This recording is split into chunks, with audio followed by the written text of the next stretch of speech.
Hello students. तो देखिए class को कंटिन्यू करते हैं।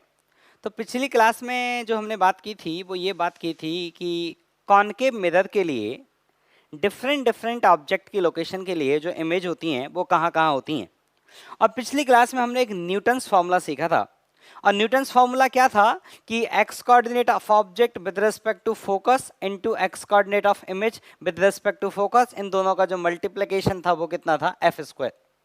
अगर मैं दोनों साइड में मैग्नीट्यूड ले लेता हूं तो ये वाली जो टर्म हो जाएगी वो हो जाएगी डिस्टेंस। मैं मैग्नीट्यूड लेता हूं दोनों साइड में, तो दोनों साइड में मैग्नीट्यूड लेंगे तो कैसे आज लिख सकते हैं इसको, x coordinate of object with respect to focus into x coordinate of image with respect to focus, और ये मल्टीप्लिकेशन किसके बराबर है, एफ स्क्वायर के। तो ये वाली जो टर्म है इसको हम क्या बोल सकते हैं, इसको बोल सकते हैं डिस्टेंस ऑफ ऑब्जेक्ट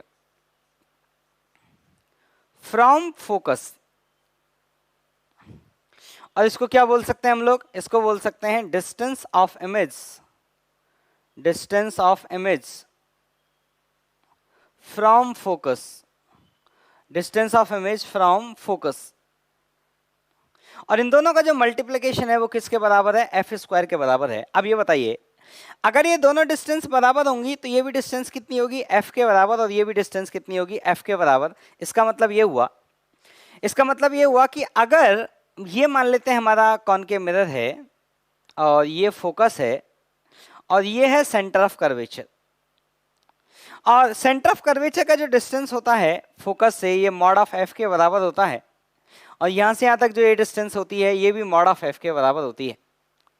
अब मैं कह रहा हूं कि मान लो ये दोनों डिस्टेंसेस बराबर हैं, तो अगर ये दोनों डिस्टेंसेस बराबर हैं तो ये किसके बराबर होंगी, ये एफ के बराबर होंगी। तो मैं यहां लिख रहा हूं कि if mod of x o f बराबर है mod of x i f, मतलब जितना डिस्टेंस ऑब्जेक्ट का है फोकस से अगर उतना ही डिस्टेंस इमेज का है फोकस से। तो इसके हमने दो कॉन्फ़िगरेशन देखे थे पिछली क्लास में। कौन कौन से दो कॉन्फ़िगरेशन थे, दोनों को मैं एक बार अलग से फिर से बताता हूं। तो ये है आपका फोकस और ये है आपका सेंटर ऑफ कर्वेचर। इसमें जो दो कॉन्फ़िगरेशन थे वो ये थे कि एक तो ऑब्जेक्ट यहां हो जाए और इमेज भी यहां हो जाए। तो भी देखिए डिस्टेंस ऑब्जेक्ट और इमेज दोनों का बराबर है, और किसके बराबर है, इस मॉड एफ के बराबर है। दूसरा जो कॉन्फ़िगरेशन हमने देखा था इसके लिए वो ये था कि ऑब्जेक्ट हो जाए पोल पर और इमेज भी हो जाए पोल पर। ये वाला जो कॉन्फ़िगरेशन था इसमें भी ऑब्जेक्ट और इमेज दोनों का जो डिस्टेंस है वो फोकस से बराबर है। लेकिन इन दोनों इमेज में फर्क क्या है, दोनों इमेज में फर्क ये है कि यहां पे जब आप मैग्निफिकेशन का वैल्यू निकालेंगे for this location, for this location, जब आप मैग्निफिकेशन का वैल्यू लिखेंगे, मैग्निफिकेशन जिसका फॉर्मूला होता था माइनस वी बाई यू, ये वाला फॉर्मूला लिखेंगे तो ये वैल्यू आएगी आपकी -1। ये जो वैल्यू आएगा आपका वो आएगा -1। और जब आप इस वाली लोकेशन के लिए मैग्निफिकेशन लिखेंगे फॉर दिस लोकेशन,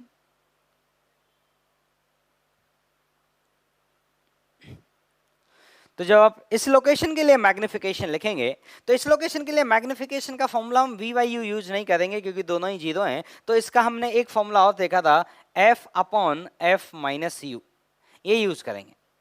यहां पे यू को क्या पुट करेंगे, जीरो, तो ये मैग्निफिकेशन क्या आएगा, +1। तो यहां पर जो इमेज होगी, इस लोकेशन पे जो इमेज होगी ये होगी आपकी इरेक्ट इमेज।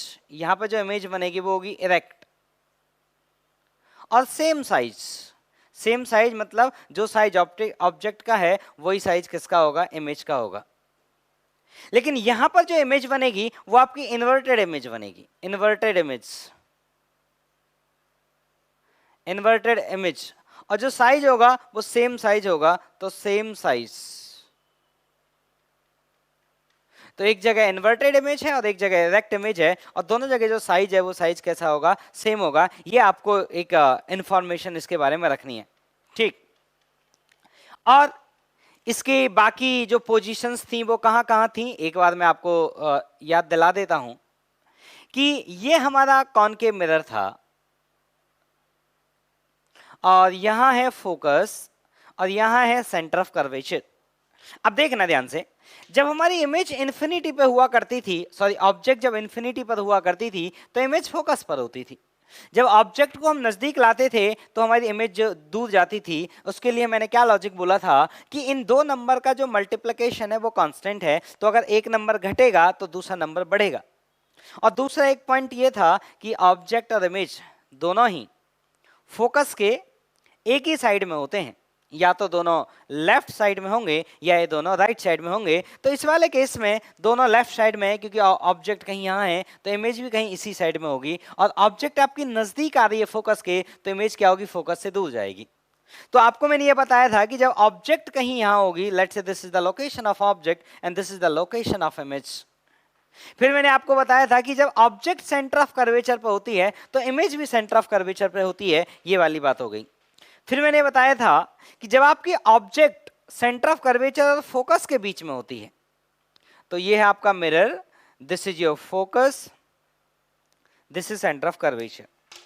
अब मान लो आपकी ऑब्जेक्ट कहीं यहां है, तो अगर आपकी ऑब्जेक्ट किसी इस लोकेशन पर है, ऑब्जेक्ट अगर आपकी यहां है तो इमेज कहीं यहां होती है। क्यों? क्योंकि ऑब्जेक्ट फोकस के नजदीक आ रही है और इमेज फोकस से कहां जा रही है, दूर जा रही है। और आप सोचो जब ऑब्जेक्ट फोकस पर पहुंच जाएगी तो इमेज कहां पहुंच जाएगी, इन्फिनिटी पे। ठीक, फिर हमने क्या बोला था, जब ऑब्जेक्ट फोकस के अंदर गई थी, जब ऑब्जेक्ट कहीं, ये हमारा फोकस है, ये सेंटर ऑफ कर्वेचर है, ऑब्जेक्ट कहीं यहां थी तो इमेज कहीं यहां थी पीछे के साइड में। और जब आपकी ऑब्जेक्ट पोल पर पहुंची थी तो इमेज कहां पहुंच गई थी, आपकी पोल पर पहुंच गई थी। ठीक है, तो ये वाला केस, जब ऑब्जेक्ट पोल पर तो इमेज कहां पहुंच गया, पोल पे। ये जितने भी ऑब्जेक्ट जो मैंने अभी तक डिस्कस करी, ये सब रियल ऑब्जेक्ट थी, इन सब के लिए यू कैसा था, नेगेटिव था। अब मान लीजिए कोई ऑब्जेक्ट पीछे है मिरर के, मतलब वो एक वर्चुअल ऑब्जेक्ट है। मान लीजिए यहां कोई ऑब्जेक्ट है, तो अगर कोई यहां ऑब्जेक्ट है तो देखिए, आपको मैंने हमेशा बताया कि अगर एक, देखिए आपने एक ट्रेंड देखा इसमें, जब ये इन्फिनिटी पे था, ये फोकस पे था, तो आप एक ट्रेंड नोटिस करिए, ये हमेशा अपोजिट डायरेक्शन में चल रहे हैं, हमेशा। जब आपकी ऑब्जेक्ट फोकस पर पहुंची तो इमेज कहां पहुंच गई, इन्फिनिटी पे। अब फिर से देखिए, जब ऑब्जेक्ट फोकस के अंदर गई थी तो इमेज इधर से वापस आ रही थी और दोनों पोल पर मिली। अब मैं कह रहा हूं जब ऑब्जेक्ट इस डायरेक्शन में जाएगी तो जो इमेज आएगी वो इस डायरेक्शन में आएगी। तो ऑब्जेक्ट अगर आपकी वर्चुअल है तो उसकी इमेज कैसी बनेगी, रियल। और जब ऑब्जेक्ट इस डायरेक्शन में इन्फिनिटी पर पहुंच जाएगी, जब ऑब्जेक्ट इस डायरेक्शन में कहां पहुंच जाएगी, इन्फिनिटी पर पहुंच जाएगी, तो इमेज आपकी कहां पहुंच जाएगी, फोकस पे। क्यों? क्योंकि आप ट्रेंड देखें, हमेशा इन्होंने ये अपोजिट डायरेक्शन वाला ट्रेंड फॉलो किया है। ये कॉनकेव मिरर था और ये आपको याद रखना है। सिमिलरली कॉन्वेक्स मिरर के लिए भी आप डायग्राम बना सकते हैं फॉर सिमिलरली। अब मैं आपको कुछ ग्राफ्स बताता हूं। कॉन्वेक्स मिरर के लिए आप ग्राफ बनाएं खुद से एक बार घर पे, और फिर उसको पूछ लें कि ये गलत है या सही है, या फिर मैं ग्रुप में बना के पोस्ट कर दूंगा। लेकिन खुद से जरूर ट्राई करें, स्पून फीडिंग हमेशा अच्छी नहीं होती, खुद से भी आदमी को ट्राई करके देखना चाहिए। तो आप ट्राई करें। मैं आपको ग्राफ और सिखाता हूं, देखिएगा ग्राफ।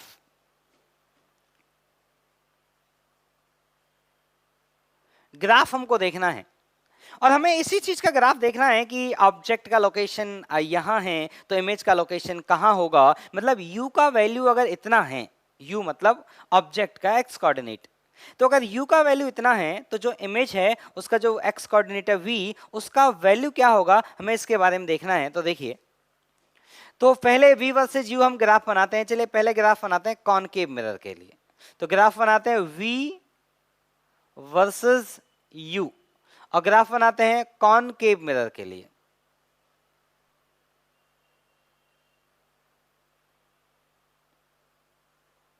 ग्राफ बनाते हैं किसके लिए, कॉनकेव मिरर के लिए। तो देखिए क्या इक्वेशन है, 1/v plus 1/u equal to 1/f, ये इक्वेशन है। और जिसमें ये f होगा, यहाँ पे f कैसा होगा, नेगेटिव होगा, क्योंकि हम किसकी बात कर रहे हैं, कॉनकेव मिरर की बात कर रहे हैं। और हमें ग्राफ बनाना है v वर्सेज u का, मतलब y एक्सिस पे हम किसको प्लॉट करेंगे, v को, और x एक्सिस पे किसको प्लॉट करेंगे, u को। अब ग्राफ बनाते हैं। तो देखिएगा, this is v and this is u। अब देखिए, आप मैथमेटिक्स पढ़ते हैं, आप जानते हैं ग्राफ कैसे बनाए जाते हैं, क्योंकि मैथमेटिक्स में आप में ऐसे खूब ग्राफ बनाते हैं कि let's say this is 1/y plus 1/x equal to some negative number. तो उसका ग्राफ कैसा बनेगा आप जानते हैं, मैं बता देता हूं, देखिए कैसा बनेगा। तो सबसे पहले आप ऐसे दो रेफरेंस लाइन बना लें, और दोनों रेफरेंस लाइन नेगेटिव में बनाएं। क्यों बनाएं, मतलब कैसे याद रखेंगे इसको, किधर बनाएं, तो इसका फोकस का जो कोऑर्डिनेट है वो नेगेटिव होता है, इसलिए दोनों लाइन जो बनाई मैंने रेफरेंस लाइन, देखिए ये वाली लाइन है u equal to f, f negative है इसलिए लाइन नेगेटिव से जाती है, और ये वाली लाइन है v इक्वल टू एफ, ये वाली लाइन नेगेटिव से क्यों जाती है, क्योंकि f कैसा है, नेगेटिव। जब मैं कॉन्वेक्स के लिए बनाऊंगा तो भी मैं यही लाइन बनाऊंगा u इक्वल टू एफ और v इक्वल टू एफ, लेकिन वहां पे f पॉजिटिव होगा तो वो लाइन पॉजिटिव से पास करेंगे ऐसे, यहाँ पे f नेगेटिव है इसलिए लाइन कहां से पास करेंगे, नेगेटिव से। अब इसका देखिए ग्राफ कैसे बनाते हैं। एक चीज आपको अच्छे से याद रखनी है कि जब u 0 होगा तो v 0 होगा, मतलब ग्राफ इस ओरिजिन से पास करेगा, ये बात फिक्स है। और एक चीज आपको ये भी जाननी है कि जब u की वैल्यू 2f होगी तो v का वैल्यू भी 2f होगा, मतलब जब ऑब्जेक्ट सेंटर ऑफ कर्वेचर पे होगा तो इमेज भी आपका कहां होगा, सेंटर ऑफ कर्वेचर पे होगा, मतलब u जब 2f होगा तो v आपका 2f होगा। ये दो पॉइंट आपको याद रखने हैं। अब मुझे बताइए इसमें अगर हम 2f की बात करें तो इसका f कैसा है, नेगेटिव, तो इसका 2f भी क्या होगा, नेगेटिव, तो 2f वाला पॉइंट कहीं यहाँ होगा और यहाँ भी 2f वाला पॉइंट कहीं यहाँ होगा, तो एक तो इमेज बनेगी यहाँ पे, मतलब एक पॉइंट तो ये आएगा और एक पॉइंट ये आएगा। अब ऐसे याद रखना। अब सोचो जब आपका u f होता है, u f होने का मतलब है जब आपकी ऑब्जेक्ट फोकस पर होती है, तो जब ऑब्जेक्ट फोकस पर होती है तो इमेज कहां बनती है, इन्फिनिटी पे। इसका मतलब जब u का वैल्यू f के बराबर आएगा तो v की वैल्यू क्या होंगी, इन्फिनिटी होंगी। तो सुनना मेरी बात, तो आप यहां से देखिए, यहां पे जो ग्राफ आता है वो ग्राफ ऐसे आएगा। आपको कैसे कैसे पॉइंट याद रखने हैं, तो एक तो पॉइंट याद रखना है कि जब ऑब्जेक्ट की लोकेशन फोकस पर होती है तो इमेज बनती है इन्फिनिटी पे। जब u का वैल्यू 0 होता है, u का वैल्यू 0 होता है तो v का वैल्यू भी 0 होता है, मतलब ग्राफ इस पॉइंट से पास करेगा। तो एक तो ये ट्रेंड आपको समझ आ गया। दूसरा, आपको जो आपका u होता है, जब u आपका इन्फिनिटी होता है, u जब आपका इन्फिनिटी होता है तो v f के बराबर होता है, मतलब ग्राफ कहां से, इस लाइन के पास से चालू करेगा और इस तरह से ग्राफ जाएगा, और ये वो पॉइंट है दैट 2f वाला पॉइंट। ये जो आपका पॉइंट होगा ये होगा दैट 2f वाला पॉइंट, मतलब इस पॉइंट के कोऑर्डिनेट, इस पॉइंट के कोऑर्डिनेट की बात करेंगे तो वो हो जाएंगे 2f, 2f। f नेगेटिव है तो ऑलरेडी उसमें नेगेटिव लिखा हुआ है। इस पॉइंट के कोऑर्डिनेट क्या होंगे, इस पॉइंट के कोऑर्डिनेट होंगे 0, f। इस वाले पॉइंट के कोऑर्डिनेट क्या होंगे, f, 0। और ये ग्राफ ने ओरिजिन से पास किया है।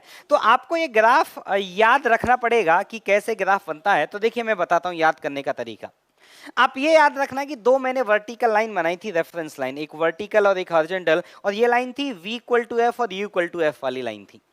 जिसका f नेगेटिव होगा उसके लिए ये नेगेटिव वाली साइड में हो जाएंगी, और जिसका f पॉजिटिव होगा उसके लिए पॉजिटिव वाली साइड में हो जाएंगी। फिर मैंने आपको दो पॉइंट बताए थे, पोल का इमेज बनता है पोल पे और सेंटर ऑफ कर्वेचर का इमेज बनता है सेंटर ऑफ कर्वेचर पे। तो अगर आपका यहां से इसको ग्राफ को जाना है तो देखिए ग्राफ इसी ऐसे जाएगा, और एक यहां से आपको ग्राफ जाना है तो ग्राफ कैसे जाएगा, ऐसे जाएगा।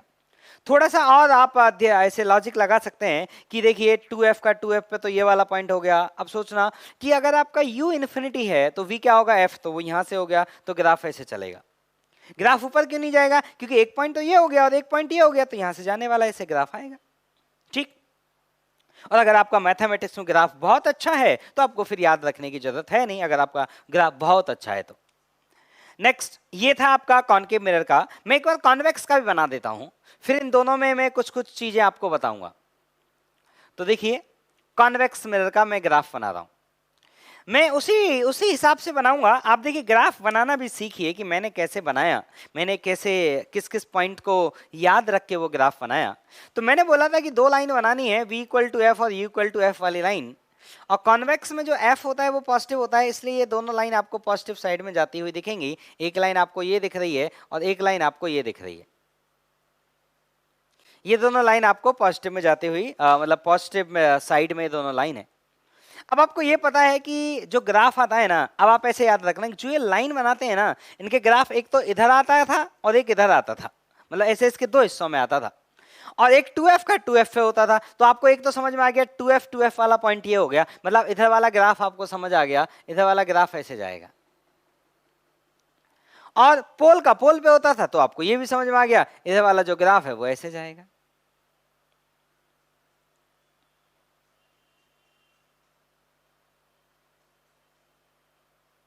भाई इस पॉइंट से जाने वाला किसी और तरह का ग्राफ बनाओ, और ये ध्यान रखना है कि इन लाइन को ग्राफ कभी कट नहीं करेगा।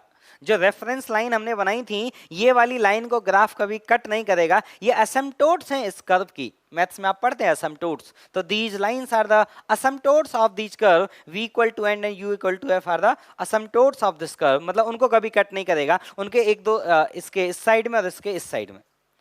और ये वाला जो पॉइंट होगा, इस वाले पॉइंट के जो कोऑर्डिनेट होंगे वो होंगे 2f, 2f।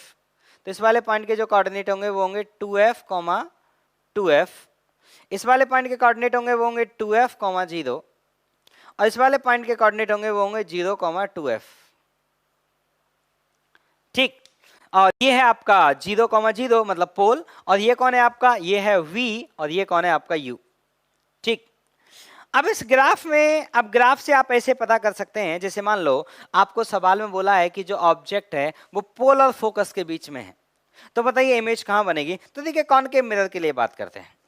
कॉनकेव मिरर में अगर ऑब्जेक्ट पोल और फोकस के बीच में है, मतलब ये वाले पॉइंट, तो इसका मतलब जो इमेज होगा, इमेज का v कैसा होगा, पॉजिटिव, मतलब उसकी इमेज कैसी होगी, वर्चुअल। लेकिन इसके लिए बात करें कि ऑब्जेक्ट अगर u और f के बीच में है, तो देखिए ये वाला जो कोऑर्डिनेट होगा ये होगा f, 0। अगर आपकी ऑब्जेक्ट पोल और फोकस के बीच में है, मतलब जो कोऑर्डिनेट होगा वो इस रेंज में लाई करेगा, और इस रेंज में लाई करेगा तो v की वैल्यू क्या होंगी, नेगेटिव, मतलब इमेज कैसी बनेगी, रियल। और ऑब्जेक्ट अगर u और f के बीच में है तो वो रियल ऑब्जेक्ट नहीं होगी, वो कैसी होगी, वर्चुअल ऑब्जेक्ट। मैं आपको फिर से बता देता हूं, u अगर आपका नेगेटिव है तो वो है रियल ऑब्जेक्ट, u अगर आपका पॉजिटिव है तो वो है वर्चुअल ऑब्जेक्ट, वर्चुअल ऑब्जेक्ट। अगर v आपका नेगेटिव है तो वो है रियल इमेज, और v अगर आपका पॉजिटिव है तो वो है वर्चुअल इमेज। तो यहां से आप पता कर सकते हैं कि ऑब्जेक्ट रियल है या वर्चुअल है। तो अगर ये ग्राफ आपको याद रहेगा तो लोकेशन से आप ये पता कर पाएंगे कि जो उसका ऑब्जेक्ट की लोकेशन से ये पता कर पाएंगे कि इमेज की लोकेशन कहां होगी। ठीक, जैसे इसमें बात करें, जैसे मान लो आपकी, इसमें मान लेते हैं कि हमारी ऑब्जेक्ट वर्चुअल है, मतलब u पॉजिटिव है, मतलब ऑब्जेक्ट वर्चुअल है। तो देखो इमेज कहां होंगी, शायद इमेज पोल और फोकस के बीच में होंगी। देखो v इक्वल टू 0 और v इक्वल टू f, मतलब सारी इमेज किस किस के बीच में होंगी, पोल एंड फोकस। ये v का वैल्यू है, v x coordinate of image, u x coordinate of object. तो इन ग्राफ की हेल्प से आप ये पता कर सकते हैं कि इमेज का लोकेशन कहां होगा। अब मैं आपको बताता हूं मैग्निफिकेशन का ग्राफ। ठीक, तो ये थे आपके u वर्सेस v ग्राफ, और ये आपको याद होने चाहिए। अब देखते हैं मैग्निफिकेशन। तो देखिए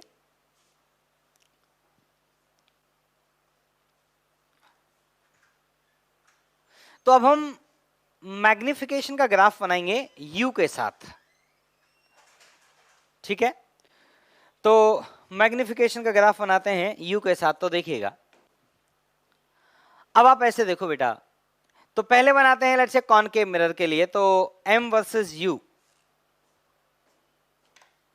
ग्राफ हम जो बनाएंगे वो किसका बनाएंगे, m का ग्राफ बनाएंगे u के साथ, मतलब m वर्सेस u ग्राफ बनेगा। This is m and this is u, इस एक्सिस पे u।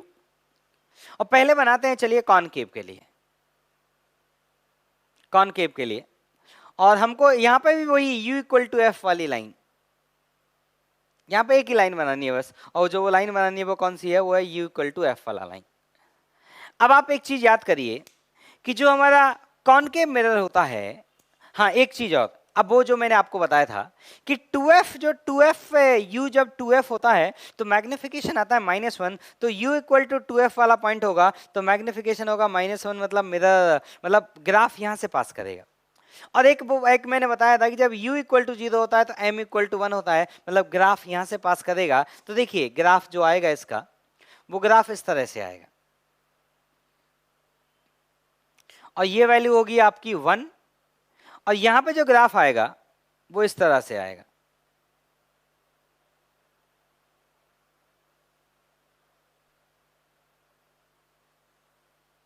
यहां से जो ग्राफ आएगा वो इस तरह से आएगा, और यहां पे ये 2f वाला पॉइंट है, और यहां पे जो m का वैल्यू आएगा, यहां पे जो ये m का वैल्यू आएगा, m का जो वैल्यू आएगा, ये वैल्यू आएगा आपका -1। ठीक, अब आप इसमें देखो, अब मान लीजिए आपकी U पॉजिटिव है, U पॉजिटिव का मतलब है वर्चुअल ऑब्जेक्ट। तो देखिए जितनी भी वर्चुअल ऑब्जेक्ट होंगी उनकी इमेज जो बनेगी वो इरेक्ट बनेगी, और क्योंकि मैग्निफिकेशन कैसा है आपका +1, तो इमेज कैसी बनेगी आपकी, इरेक्ट बनेगी और डिमिनिश्ड बनेगी। तो for all virtual object, for all virtual objects image कैसा है, इमेज डिमिनिश्ड है, क्योंकि मॉड m <1 है, डिमिनिश्ड है, और m पॉजिटिव है मतलब वो इरेक्ट है। और रियल ऑब्जेक्ट की बात करें तो देखिए रियल ऑब्जेक्ट में सब तरह की कहानी है। ये पूरी एक्सेस रियल ऑब्जेक्ट को बिलोंग करती है, क्योंकि इस पूरी एक्सेस पे u कैसा है, नेगेटिव। तो रियल ऑब्जेक्ट में देखो m पॉजिटिव भी आए हैं और m नेगेटिव भी आए हैं, मतलब रियल ऑब्जेक्ट का इरेक्ट इमेज भी बनता है और इन्वर्टेड इमेज भी बनता है, मैग्नीफाइड भी बनता है और डिमिनिश्ड भी बनता है। तो देखिए बताते हैं, ये आपका पॉइंट है 2f,0। तो ये है आपका सेंटर ऑफ कर्वेचर। तो अब आप ध्यान से देखो, जब आपकी ऑब्जेक्ट -∞ से लेके 2f के बीच में होगी, मतलब जब आपका u बिलोंग करेगा, u belongs to -∞ to 2f, तो आपका मैग्निफिकेशन कहां से कहां तक वेरी करेगा। तो देखिए यहां मैग्निफिकेशन की वैल्यू क्या थी, 0, और मैग्निफिकेशन बढ़ते बढ़ते मतलब घटते घटते मैग्निफिकेशन कहां तक हो गया, -1। तो m कहां से कहां तक बिलोंग करेगा, m वो होगा -1 से लेकर 0 तक। मतलब जितनी भी इमेज होंगी, ये जितनी भी ऑब्जेक्ट होंगी, इनकी जो इमेज बनेंगी वो सभी इमेज कैसी होंगी, डिमिनिश्ड होंगी, डिमिनिश्ड होंगी और इन्वर्टेड होंगी, क्योंकि m नेगेटिव है। तो इससे अच्छा मैं ये सब लिख देता हूं, इन्वर्टेड इमेज। अगर आपका u इस रेंज में लाई करता है, अगर मान लो आपका जो u है वो इस रेंज में लाई करता है यहां से लेके यहां तक, तो देखो यहां पे 2f, और ये कौन है, f, ये सेंटर ऑफ कर्वेचर और ये फोकस, इसमें देखो सारे m नेगेटिव आएंगे। देखो एक रेफरेंस पॉइंट में लेके दिखाता हूं, देखिए m नेगेटिव है लेकिन मैग्नीट्यूड क्या है, >1। तो अगर u belongs to 2f to f, अगर u 2f से f के बीच में बिलोंग करेगा, 2f का अलग से देखेंगे, f का अलग से देखेंगे, तो इस वाले केस में आपकी जो इमेज बनेंगी वो मैग्नीफाइड मिलेंगी। कैसे पता चला मैग्नीफाइड मिलेंगी, अरे m का मॉड देखो, मॉड m का मैग्नीट्यूड कितना है, >1, मतलब इमेज कैसी है, मैग्नीफाइड, और m की वैल्यू नेगेटिव है, मतलब कैसी है, इन्वर्टेड। अगर हम बात करें कि हमारा ऑब्जेक्ट जो है वो f और o के बीच में है, मतलब f और पोल के बीच में है, तो आपका u अगर belongs to f to o, f2 और u का वैल्यू हो जाएगा 0 जब वो पोल पे पहुंचेगा, तो इमेज कैसी होंगी। तो देखो जब यहां पर है तो m की वैल्यू पॉजिटिव है, और and all values of m have >1 value, मतलब सभी इमेज कैसी होंगी, मैग्नीफाइड होंगी, और m पॉजिटिव है मतलब कैसी होंगी, इरेक्ट। इसका मतलब क्या आया, मैग्नीफाइड एंड इरेक्ट। तो जिस तरह से मैंने कॉनकेव मिरर के लिए एनालिसिस किया, अच्छा इसके लिए बता देते हैं, अगर आपका u बिलोंग करता है 0 से लेकर इन्फिनिटी, तो जितनी भी इमेज होंगी वो इरेक्ट होंगी और डिमिनिश्ड होंगी, इरेक्ट और डिमिनिश्ड। जो मैंने ये नीचे वाला लाइन लिखा है, ये वाला जो लाइन लिखा है, ठीक। तो ऐसे ये पॉइंट आपको पता होने चाहिए कि जब ऑब्जेक्ट इस रेंज में पाई जाती है तो उसकी इमेज इरेक्ट होती है, इन्वर्टेड होती है, मैग्नीफाइड होती है, डिमिनिश्ड होती है। तो उसका सबसे अच्छा तरीका है ग्राफ। ग्राफ में आप लोकेशन चेक कर लीजिए और वहां पे m का वैल्यू देख लीजिए कि m की वैल्यू क्या होने वाली है। ये ग्राफ था आपका कॉनकेव मिरर के लिए। अब मैं ग्राफ बनाता हूं आपका कॉन्वेक्स मिरर के लिए। तो जिस तरह से u = f इसमें एसिम्पटोट था, वैसे इसमें भी एसिम्पटोट होता है u = f। तो ये m वर्सेस u, और यहां पे जो f होता है वो पॉजिटिव होता है, इसलिए जो लाइन बनेगी वो पॉजिटिव वाली साइड में बनेगी, क्योंकि यहां पे जो f होता है वो कैसे होता है, पॉजिटिव होता है। अब आपको एक पॉइंट याद है कि 2f का इमेज 2f में बनता था, सेंटर ऑफ कर्वेचर, और मैग्निफिकेशन होता था -1। और पोल पे बनता था उसका मैग्निफिकेशन होता था 1, तो ये रहा पोल, यहां रहेगा मैग्निफिकेशन 1। लेकिन जो तुम्हारा 2f वाला पॉइंट था वह मैग्निफिकेशन क्या होता था -1, तो ये रहा 2f वाला पॉइंट और यहाँ मैग्निफिकेशन -1, मतलब यहाँ पे। तो एक बात तो आपको क्लियर समझ में आ गई कि एक ग्राफ जाएगा वो यहां से जाएगा, और एक ग्राफ अगर यहां से जाएगा तो दूसरे ग्राफ फिर यहां से जाएगा। भाई ये असमटोड बननी है, ये असमटोड बननी है, तो ये ग्राफ ऐसे जाएगा।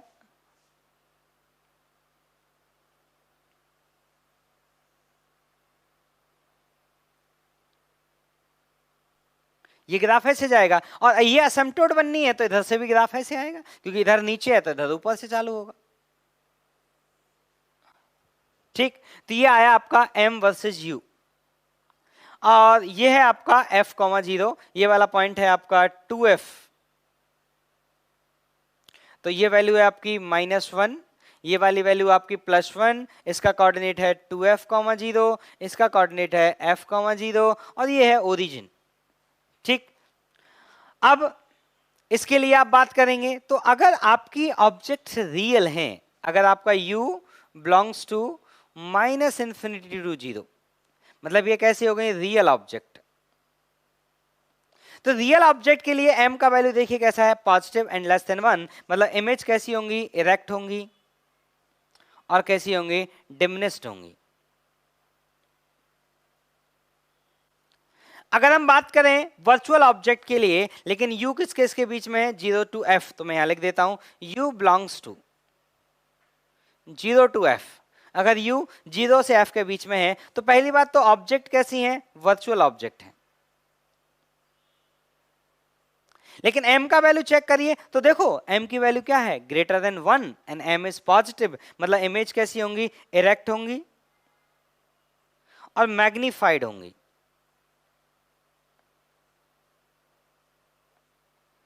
इमेज कैसी होंगी, इरेक्ट होंगी और कैसी होंगी, मैग्नीफाइड होंगी। अब फिर से आप देखो, अगर ऑब्जेक्ट आपकी f और 2f के बीच में है तो ऑब्जेक्ट होगी तो वर्चुअल, क्योंकि u पॉजिटिव है। तो अगर आपका u f से 2f के बीच में है, तो अगर आपका u f से 2f के बीच में है तो जितने भी मॉड m आएंगे वो देखो सभी मॉड m का जो मैग्नीट्यूड आएगा वो 1 से बड़ा आएगा, और सभी नेगेटिव आएंगे, मतलब इमेज जो होगी वो इन्वर्टेड होगी और कैसी होगी, मैग्नीफाइड होगी। अगर आप बात करेंगे किसकी, 2f से लेके और इंफिनिटी के बीच में, तो यहां पे देखिए सभी m नेगेटिव हैं और मैग्नीट्यूड लेस देन क्या है, 1। यहां देखो ना, इस वाले पॉइंट पे देखो ऐसे लाइन बना के, ये देखो m नेगेटिव है और मैग्नीट्यूड क्या है, 1 से छोटा। तो अगर आपका u बिलोंग करता है, u belongs to 2f to infinity, तो उसका आंसर क्या होगा, इन्वर्टेड एंड डिमिनिश्ड। तो ये थोड़ा सा आइडिया आदमी को अगर रहे तो अच्छा रहता है, कई बार एग्जाम में इसकी हमें जरूरत पड़ जाती है। तो सबसे अच्छा मैं तो ये एडवाइस दूंगा कि आप इन ग्राफ को अच्छे से याद कर लें, ग्राफ की ड्राइंग आपको आनी चाहिए। तो आप क्या करें, हर रोज शाम को एक ग्राफ बनाएं डेली 7 दिन तक।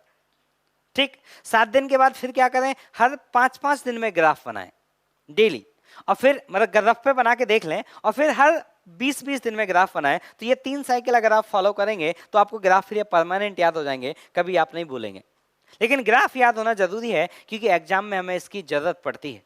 ठीक, तो ग्राफ आप ड्रॉ कर लें। ठीक, अब देखिए, अब जो रियल इमेज होती हैं उनको ही सिर्फ स्क्रीन पर उतारा जा सकता है या स्क्रीन पर देखा जा सकता है, किसको, रियल इमेज को। तो ये याद रखना हमेशा, only real image can be formed on the screen. तो जैसे जो प्रोजेक्टर चलाते हैं, जो मूवी हॉल में जब आप मूवी देखने जाते हैं तो सामने जो स्क्रीन होती है उसमें इमेज बन रही होती है, तो जो इमेज होती है वो कैसी होती है, रियल। और वो इमेज कौन बनाता है, तो पीछे एक प्रोजेक्टर लगा रहता है, उसमें एक लेंस होता है और वो लेंस इमेज बनाता है उस स्क्रीन पे, और इमेज कैसी होती है, रियल। तो only real image can be formed on the screen. तो इसको स्टार मार के लिख लें, only real images can be formed only real images can be formed on screen. सिर्फ रियल इमेज ही आपको स्क्रीन पे उतारी जा सकती हैं। ठीक, अब सुनना। अब देखिए मैं आपसे कुछ कुछ क्वेश्चन पूछता हूं, ये लाइन आपको याद रखिएगा, कहीं ना कहीं इसका जरूरत पड़ेगा आपको। अब जैसे मैं मान लीजिए मैं आपसे एक सवाल करता हूं कि मान लीजिए एक आदमी है और एक आदमी है वो सेविंग के लिए एक मिरर यूज करता है, और वो सेविंग के लिए जो मिरर यूज करता है और वो अपनी जो इमेज है उसको वो इरेक्ट देखना चाहता है, तो देखिए उसको क्या करना पड़ेगा। तो सुनिए, तो अगर आदमी ने जैसे मान लीजिए कॉन्वेक्स मिरर है और मान लीजिए आदमी इस कॉन्वेक्स मिरर को सेविंग के लिए यूज करता है, तो कर सकता है, दिक्कत नहीं है, उसका इमेज दिखेगा जो थोड़ा सा डिमनेस दिखेगा लेकिन इरेक्ट दिखेगा। तो यहां अगर ऑब्जेक्ट है, ये ऑब्जेक्ट है, तो इसकी इमेज कहां बनेगी, इसी डायरेक्शन में बनेगी। मतलब आदमी जो देखेगा वो आदमी इस इमेज को देखेगा।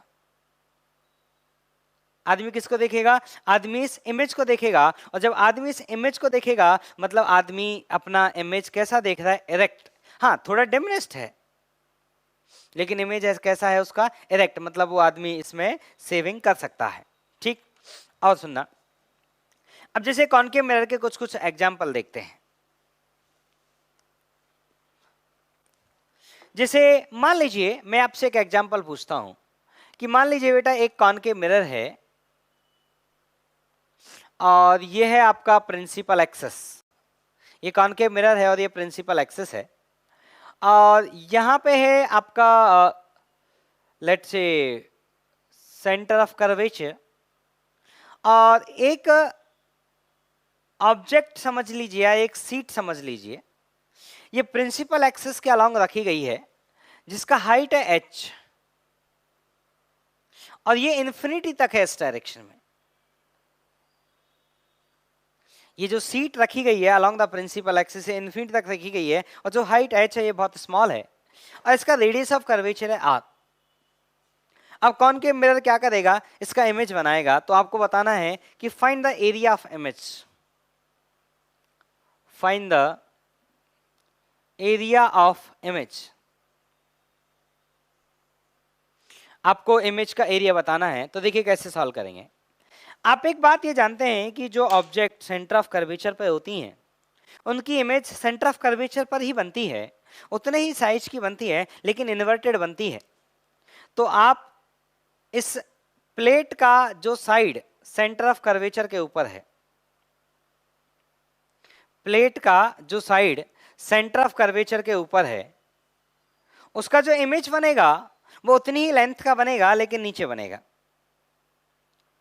अब बात करते हैं जो हमारा इन्फिनिटी पर है, हमारा जो साइड इन्फिनिटी पर है उसका इमेज कहां बनेगा, फोकस पे बनेगा, और कैसा बनेगा, पॉइंट ऑब्जेक्ट बनेगा। इसका मतलब जो इमेज बनेगा वो इमेज एक ट्रायंगुलर शेप में बनेगा।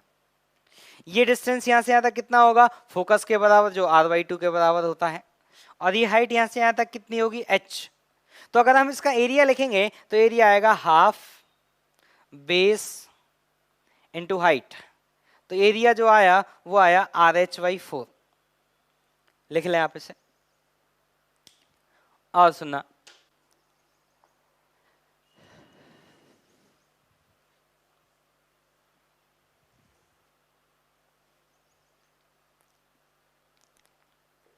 अब देखिए एक क्वेश्चन है,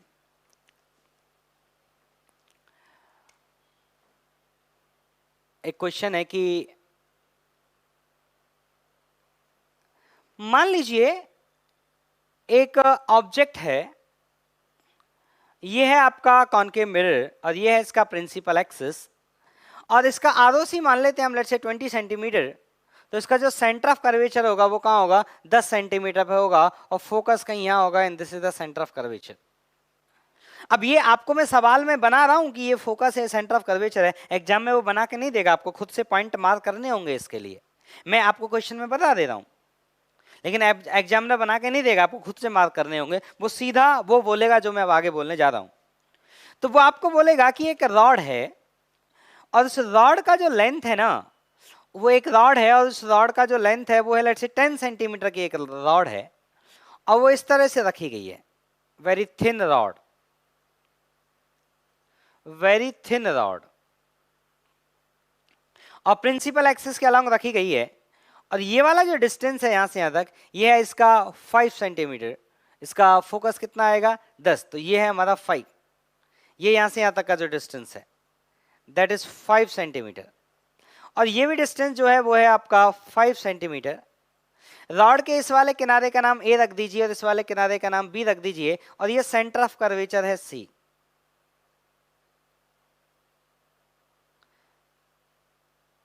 ये कौन है? ये आपका सेंटर ऑफ कर्वेचर है सी। अब आपको बताना है कि इस रॉड का जो इमेज बनेगा उसका लेंथ कितना होगा। तो देखिए, जब भी ऐसा सवाल आए जिसमें एक रॉड का लेंथ दिया हो और रॉड का लेंथ सफिशिएंटली बड़ा हो, जैसे बहुत छोटा नहीं हो, जैसे मैं आपसे बोलता है 1 mm की रॉड है, तो इसको करने का तरीका अलग होता। तो मैंने जो आपको ऑब्जेक्ट का लेंथ दिया है वो इसके रेडियस ऑफ कर्वेचर से कम नहीं दिया, उसके कंपेरेबल दिया है। जब मैं उससे बहुत कम दूंगा, जैसे इसका ROC 20 सेंटीमीटर है, मैं आपसे बोलता लेट्स से 1 सेंटीमीटर का कोई ऑब्जेक्ट है या फिर 1 mm का कोई ऑब्जेक्ट है, तो उसके इमेज का लेंथ कितना आएगा वो अलग तरीके से किया जाएगा। तो इसको कैसे सॉल्व करेंगे? तो इसको सॉल्व करने का वही स्टैंडर्ड तरीका। कौन सा स्टैंडर्ड तरीका? कि पॉइंट ए का इमेज ढूंढेंगे, पॉइंट बी का इमेज ढूंढेंगे, और अब आप समझदार हैं, ए की जो इमेज बनेगी वो कहां बनेगी? तो ए कहां है? सेंटर ऑफ कर्वेचर और फोकस के बीच में।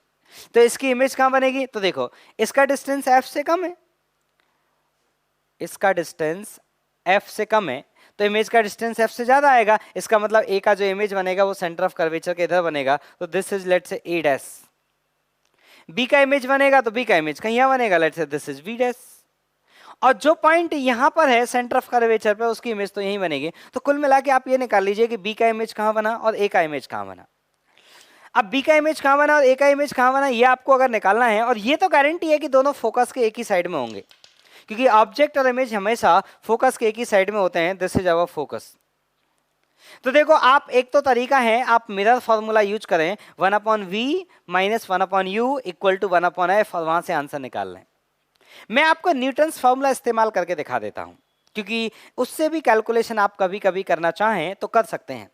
तो मैं एक बार आपके सामने सॉल्व करके दिखा देता हूं, तो आपको ये समझ आ जाएगा कि कैसे आप उसको यूज करेंगे। तो आप चाहें तो आप मिरर फॉर्मूला यूज कर सकते हैं, 1/v minus 1/u equal to 1/f, वो आप यूज करना जानते हैं, मैं उसके लिए बात नहीं कर रहा। जैसे अब मैं डिस्टेंस फॉर्मूला, चलिए मैं मिरर फॉर्मूला लगा के दिखा देता हूं। तो ये हमारा 10 है और ये हमारा 5 है, तो ये आया फॉर ए।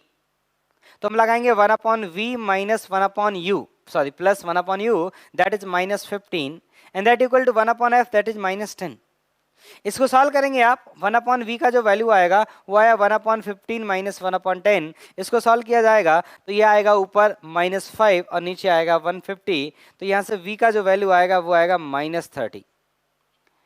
अब अगर हम b के लिए बात करें, फॉर b, तो v के लिए same formula 1/v minus plus 1/u। अब b के लिए जब u की वैल्यू बात करेंगे तो ये हो गया 20 और ये हो गया 5, कितना 25, तो ये हो जाएगा आपका -25, that equal to 1/f, that is -10। तो इसको सॉल्व करेंगे, 1/v, ये आया 1/25 माइनस 1/10, तो ये आया -15 डिवाइडेड बाई 250। इसको सॉल्व करेंगे यहां से, तो जो v का वैल्यू आएगा वो आएगा -50/3। इसका मतलब ये हुआ कि जो आपका इमेज का v कोऑर्डिनेट, ये जो पॉइंट b है, b का जो इमेज का कोऑर्डिनेट आएगा यहां से, ये कितने डिस्टेंस पर आया यहां से? डिस्टेंस बोला है मैंने, कोऑर्डिनेट नहीं बोला। डिस्टेंस इज 50/3, और इसका जो डिस्टेंस आया यहां से, वो डिस्टेंस कितना आ गया बेटा? 30। इसका मतलब जो इमेज होगी यहां से लेके यहां तक, उस इमेज का जो लेंथ आएगा वो कितना आएगा? 30 माइनस 50/3। तो जो इमेज का लेंथ आएगा, मैं यहां लिख देता हूं 30 माइनस 50/3, तो वो आया आपके पास 40/3 सेंटीमीटर। तो हमारा ऑब्जेक्ट का लेंथ कितना था? 10 सेंटीमीटर, तो इमेज का डिस्टेंस कितना आया? 40/3 सेंटीमीटर। अब मान लो ये बहुत कम डिस्टेंस होती तो इसको कैसे सॉल्व करते? तो देखिए, उसके सॉल्व करने का तरीका बताता हूं। तो इसको हटा देते हैं, आप लिख लें।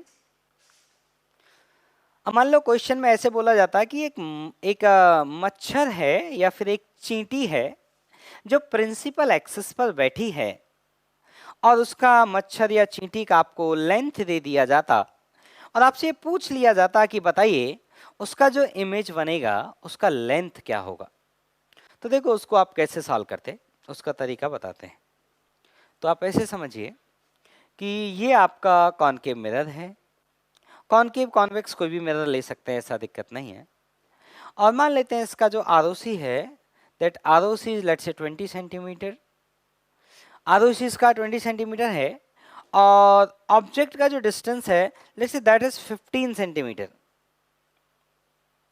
तो ऑब्जेक्ट नहीं है, यहां पर एक चींटी है, ये एक चींटी है, ये मान लीजिए एक चींटी है, और चींटी का साइज है 1 mm, और चींटी का डिस्टेंस आपको दिया है, वो दिया है यहां से 15 सेंटीमीटर, और आपसे पूछा है कि बताइए इस चींटी का जो इमेज बनेगा वो इमेज कितने साइज का बनेगा। तो देखिए इस सवालों में क्या करेंगे आप, तो पहले आप मिरर फॉर्मूला लिख लें 1/v plus 1/u that equal to 1/f। आप इसको डिफरेंशिएट करें तो ये आएगा -1/v स्क्वायर इंटू डी। इसको डिफरेंशिएट करेंगे तो कितना आएगा, -1/u स्क्वायर इंटू डी, और ये बराबर हो जाएगा 0, क्योंकि ये कांस्टेंट है, इसका डिफरेंशिएशन 0। तो आप ऐसे याद रखें कि इमेज का जो साइज होगा, इमेज जो होगी dv जो होगा वो होगा -m स्क्वायर इंटू डी। अब देखो ये du और dv क्या है, जब आपने डिफरेंशिएशन पढ़ा था तो आपको dx का मतलब बताया गया था चेंज इन x कोऑर्डिनेट, और जैसे dy change in y, dx change in x, dl change in l, dr change in r, उसी तरह से du change in u। u कौन है, ऑब्जेक्ट का x कोऑर्डिनेट। तो मुझे बताइए इस चींटी की लेंथ 1 mm होने के कारण इस चींटी के जो x कोऑर्डिनेट्स होंगे उनमें 1 mm का वेरिएशन मिलेगा, क्योंकि देखिए पैर का एक्स कोऑर्डिनेट अलग होगा और मुंह का एक्स कोऑर्डिनेट कुछ अलग होगा, तो जो एक्स कोऑर्डिनेट में वेरिएशन मिलेगा वो कितना मिलेगा, 1 mm, मतलब du की वैल्यू 1 mm है, और du की वैल्यू 1 mm है, और dx को डेल्टा x हम लिख सकते हैं अगर डेल्टा x टेंडिंग टू 0 होता है, मतलब बहुत स्मॉल होता है। तो यहां पे हमारा जो du है, हमारा जो चेंज इन u है delta u is very very small, very very small. So delta u can be written as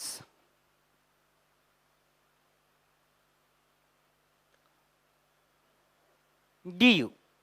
तो ठीक है, हम यहां पे सॉल्व करते रहे, dv का जो वैल्यू आया, dv कौन आएगा, इमेज के x कोऑर्डिनेट का वेरिएशन, तो यही होगा इमेज का लेंथ। तो अगर मैं दोनों तरफ मॉड ले दूं तो mod of m square into mod of du, तो मॉड ऑफ du कौन हो गया आपका, ये हो गया लेंथ ऑफ ऑब्जेक्ट,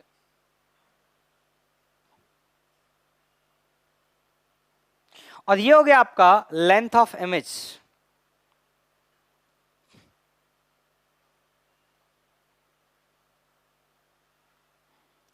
तो dv हमें निकालना है, लेंथ ऑफ इमेज हमें निकालनी है, वो बराबर होगा m स्क्वायर। अब बात आती है m कितना होगा, तो m हमें निकालना पड़ेगा फॉर्मूले से।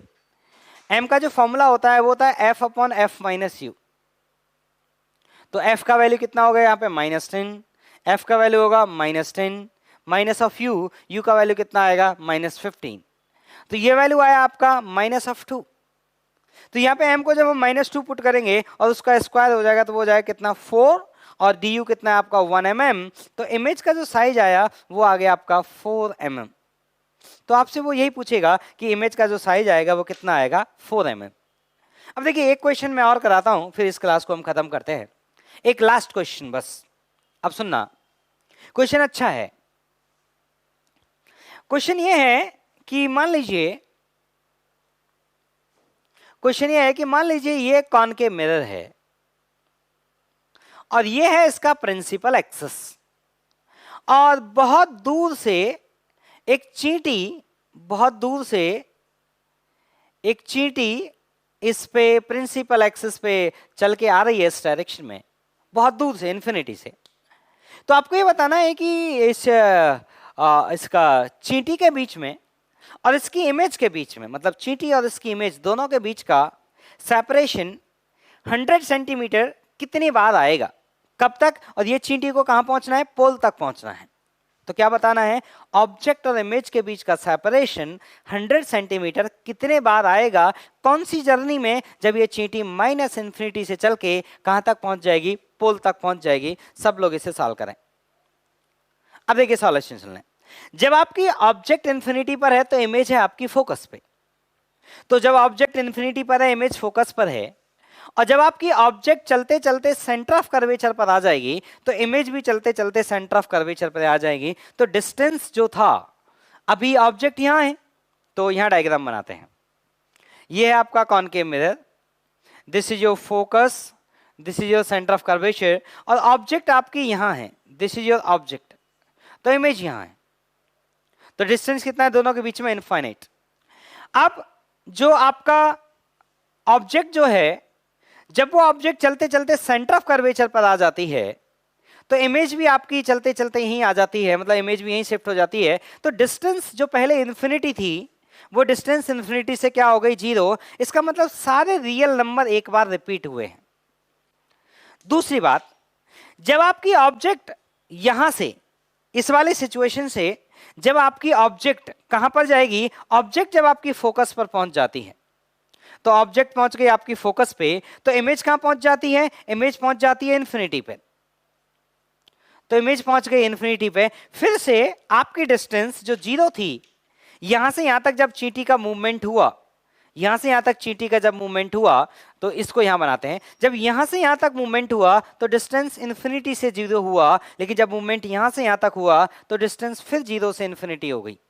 मतलब जितने रियल नंबर्स यहां रिपीट हुए थे, कोई भी आप डिस्टेंस ले लें उनके बीच में, 100 सेंटीमीटर ले लें, 40 सेंटीमीटर ले लें, 120 सेंटीमीटर ले लें, 300 सेंटीमीटर ले लें, सारी डिस्टेंसेज जो यहां पर एक बार आई थी वो एक बार फिर से यहां पर आई हैं, तो 2 बार सभी डिस्टेंसेज आ चुकी हैं। अब आपकी ऑब्जेक्ट जो है वो फोकस से और अंदर जा रही है। तो आपकी जब ऑब्जेक्ट फोकस से अंदर जा रही है, तो जब आपकी ऑब्जेक्ट पहुंच जाती है पोल पे, तो मैं डायग्राम बनाता हूं, तो जब आपकी ऑब्जेक्ट पहुंच जाती है पोल पे तो इमेज भी पहुंच जाती है आपकी पोल पर। ये कौन है? फोकस, और ये कौन है? Centre of curvature. फिर से आपकी डिस्टेंस, यहां पर डिस्टेंस इनफाइनाइट हो गई, फिर से आपकी डिस्टेंस यहां से यहां तक जाने में इन्फिनिटी से कितनी हुई? 0। मतलब सारे रियल नंबर कितने बार रिपीट हुए हैं? 3 बार। तो any distance between object and image कितने बार आई है उनके बीच में? 3 टाइम्स। ठीक, तो देखिए आप ग्राफ बनाना सीखें, और ये क्वेश्चन जो मैंने क्लास में कराए इनको एक बार खुद से रिवाइज करें, और जो आपको सीट दी गई है उस सीट में जो एक्सरसाइज 1 का पार्ट 1 और पार्ट 2 दोनों का सेक्शन भी सॉल्व करें। एचसी वर्मा में कॉनकेव मिरर वाले क्वेश्चंस हैं वो भी सॉल्व करें। तो जो सीट मैंने दिया है आपको और एचसी वर्मा, दोनों को साथ के साथ करते जाएं, और जो भी डाउट हो उसको आप पूछें जरूर। सीखने में डाउट आते ही आते हैं, तो अगर आपको डाउट नहीं आ रहे मतलब आप पढ़ ही नहीं रहे हैं, तो आप पढ़ेंगे तो डाउट आपको जरूर आएंगे। तो आप डाउट पूछें, बिल्कुल डिमोरलाइज नहीं हो। क्वेश्चन नहीं आया कोई बात नहीं, आप पूछें, हो सकता है पहला क्वेश्चन नहीं आया, अगला क्वेश्चन आएगा, क्योंकि उससे कुछ सीखेंगे हम। ठीक है, तो चलिए नेक्स्ट।